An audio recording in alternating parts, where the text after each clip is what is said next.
Boogie2988, one of the OG YouTubers that we've had for a couple of times, and it seems like right now he's kind of having a kink of embarrassing himself. Now I feel kind of embarrassed because before I was making this video, I decided to drink some water.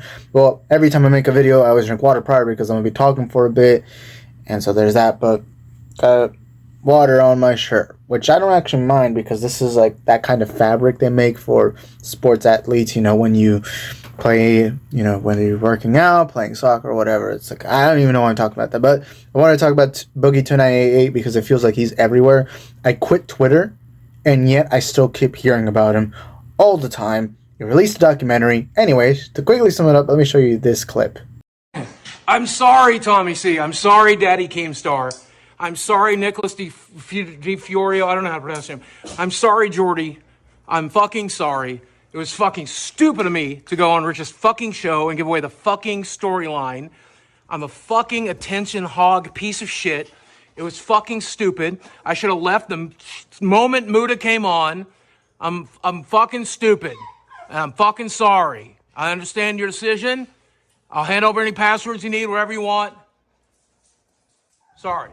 Now that clip comes because Keemstar got really mad at him. Now, I don't know who it is. It's this one guy, Wings of Redemption, and Boogie. They have this podcast called the Lolcow Podcast, which is just them kind of acknowledging they're just made fun of, and the only reason why they're popular is because they're just made fun of, and they just have a podcast talking about it. And Keemstar helped them make the channel, the podcast, and I don't know why, but when I was looking through what happened, Keemstar was basically telling Boogie, don't talk about drama unless you're on the Lolcow podcast. That way you can promote the podcast. And it's so awkward because on tweets, when people are trying to tweet at Boogie, Keemstar immediately is responding with, no, and not until the Lolcow podcast. Wah. And it's just so weird. It's so awkward. It's so weird.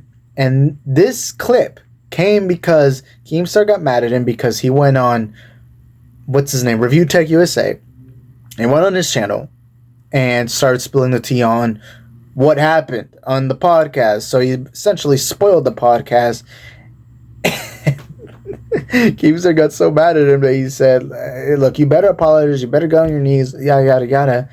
And Boogie did this. But this is a further bigger embarrassment for Boogie. But it feels like he's doing it on purpose. Like, it genuinely feels like he wants people to make fun of him so that they can talk about him. Because this all began when Boogie was hyping up this whole, like, it was a documentary of him directed by Michael Klum. Very weird last name, but they made this entire documentary essentially talking about how he's broke. At one point, they go into a job interview. Boogie sabotages himself by saying that he has a felony, that there's rumors of him on the internet that he beat his ex-wife. And it's like, bro, he can't be.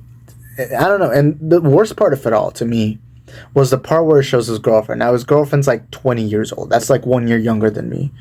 And Boogie is like in his late 40s, I think. And by the way, I don't mind that. If you're an adult, especially once you're in your 20s, you make those decisions. Look, I'm in my 20s. I know I make dumb decisions. I'm not going to lie to you. If a beautiful 40-year-old woman came up to me with all that money, especially when I was in my worldly desire era, I'm going to tell you, I probably would be with that woman. Now, someone like Boogie, who's, let's just say he's no Channing Tatum, I don't know if I could, especially knowing that Boogie isn't very rich. I don't know what you got to benefit from the scenario, although it seems like the reason why he isn't rich is because he's giving her all of the money, which I'm going to talk about a little more in the video. But what I didn't like with the documentary is that this girl who's not in the internet, has no internet history at all, no one really knows her, and she's just kind of told to cry on camera. And at one point she even says that all of Boogie's friends have been telling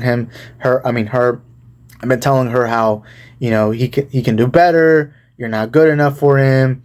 And then at one point she even said in the documentary that if Boogie cheated on her, she'd be fine with it because she totally understand it, even going as far as to say that Boogie is the love of her life. And it's like all the pieces coming together.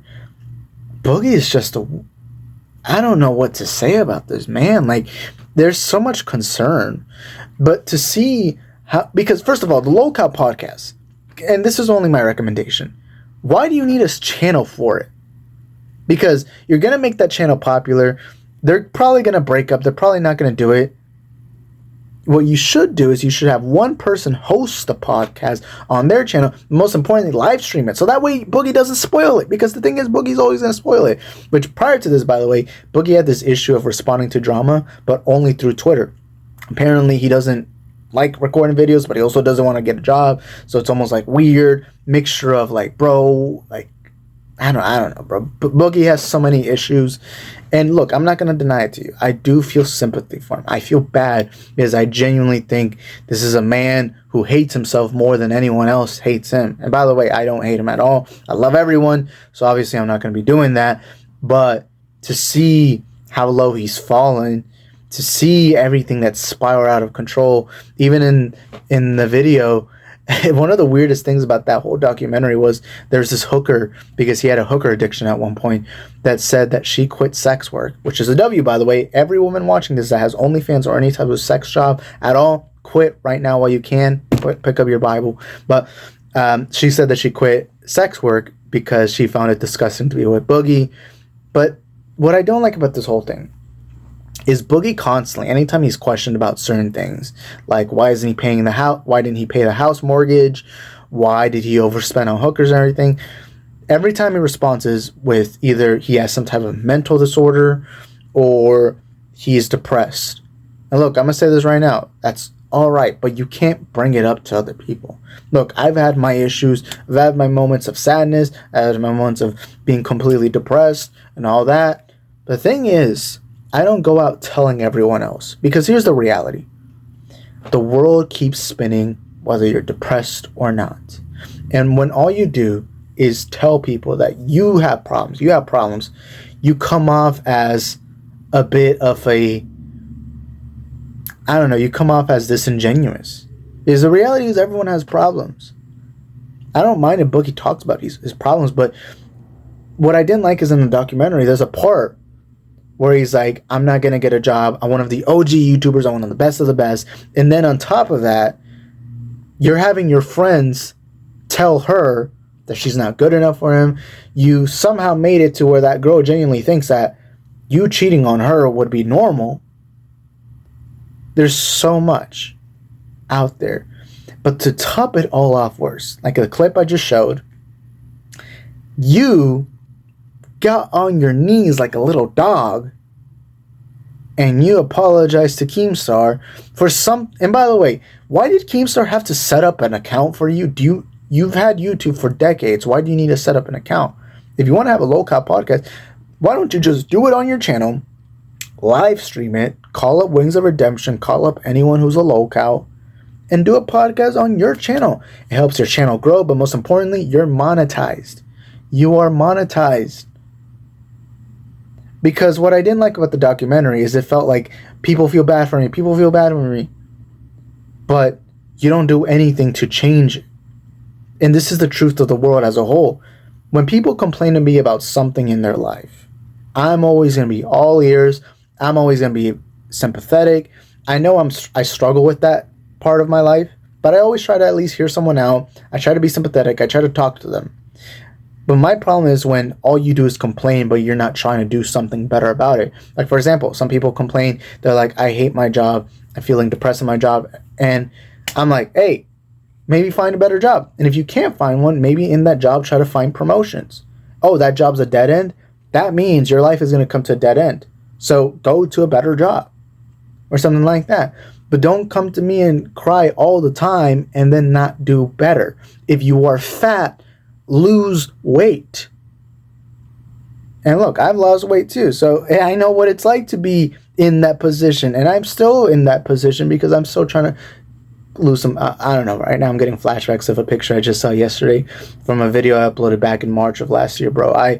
My chin was like down here, bro, or not down here, but like down here, like it was just massive, or when you have someone that says, I'm broke, I don't have any money, do you have a job? No.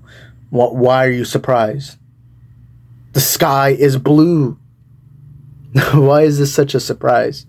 But no, all I gotta say to Boogie, and I know I'm really late to it because everyone's been talking about this for weeks upon weeks upon weeks. But all I gotta say to Boogie is you can't expect to complain, make yourself the victim all the time, and expect people to care. It's almost like the boy who cried wolf. And then when a big YouTuber like Charlie or Mudahar or anyone tries to respond to things you say, you start playing the victim card again. So like with Mudahar, it's like, oh, I'm scared of his 3 million subscribers. With Charlie, it was like, he's right. It's like you're almost bending the knee. You did it with Keemstar. Why would you send Keems? Now there's a video. I don't know how a grown man about to turn 50, probably is 50, a grown man gets on his knees for another man and makes a video saying, I'm sorry, Keemstar, I'm sorry. You're a man. You're a man with a home. What? And here's the thing. Boogie can escape, because the thing is, Boogie is privileged on one major thing. He has the easiest job of all time.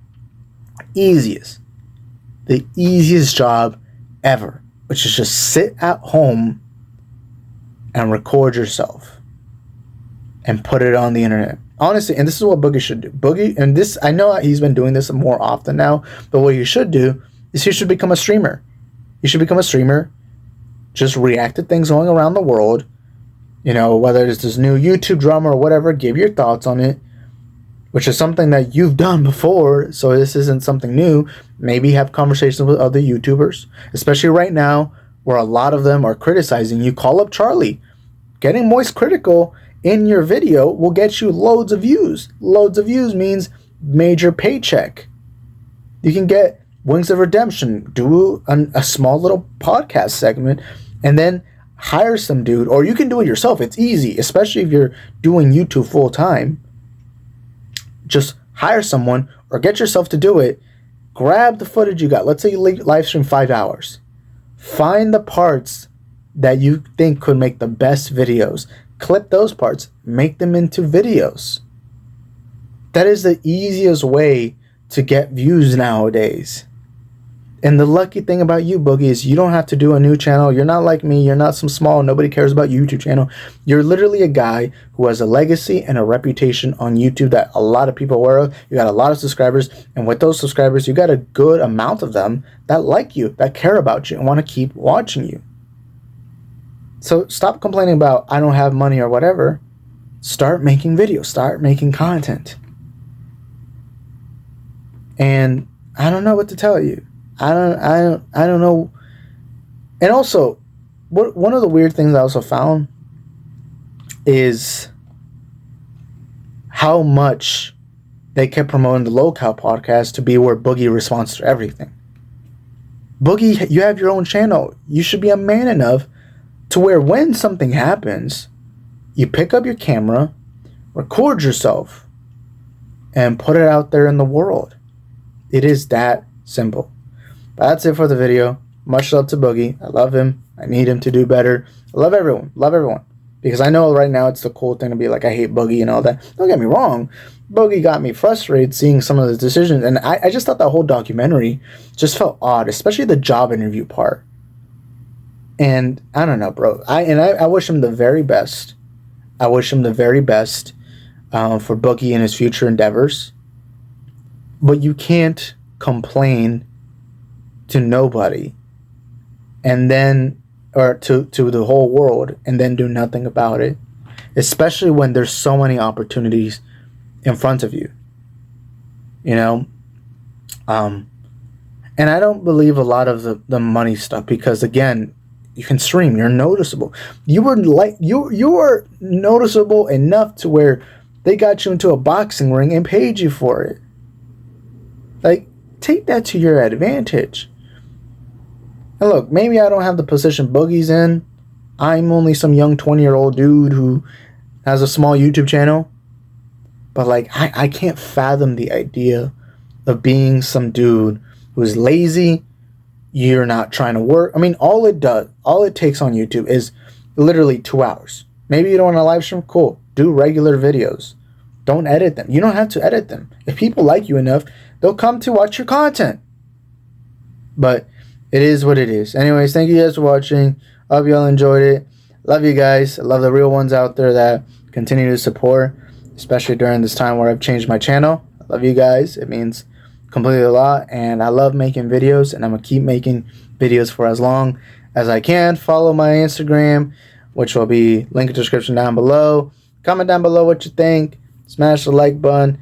Keep trying to upload videos like this, because for some reason right now I've had this sudden boost of energy to make videos. So thank you guys for watching. See y'all on the next one.